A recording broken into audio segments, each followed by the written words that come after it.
বিশ্ববাসীর নিন্দা আর সমালোচনার তীরে বিদ্ধ হলেও ইসরায়েলি আগ্রাসন থামছে না কোনোভাবেই। আন্তর্জাতিক অপরাধ আদালতে গ্রেপ্তারি পরোয়ানা জারির পর আরও বেপরোয়া দেশটির প্রধানমন্ত্রী বিনইয়ামিন নেতানিয়াহু। এবার হামলা চালানো হলো লেবাননের বালবেক শহরে। এতে হতাহত হয়েছে বহু মানুষ। নেতানিয়াহু বাহিনীর শিকার নাবাতিয়াও। রাজধানী বৈরুতের পাশাপাশি দেশটির উত্তর ও দক্ষিণাঞ্চলে হামলা চলছে সমান তালে। পাল্টা প্রতিরোধ চালিয়ে যাচ্ছে হিজবুল্লাহ। বৃহস্পতিবার দক্ষিণ লেবাননের খিয়াম গ্রামে ইসরায়েলি সেনাবহর লক্ষ্য করে বেশ কয়েকটি রকেট হামলা চালানোর দাবি করেছে গোষ্ঠীটি।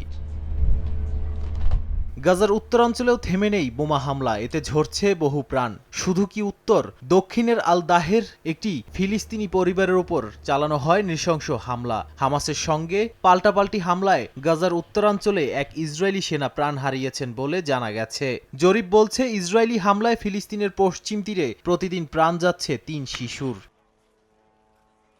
ইয়েমেন থেকে ইসরায়েলে হামলা চালিয়েছে বিদ্রোহী গোষ্ঠী হাউথি, এমন অভিযোগ করে তা প্রতিহতের দাবি করেছে নেতানিয়াহু প্রশাসন।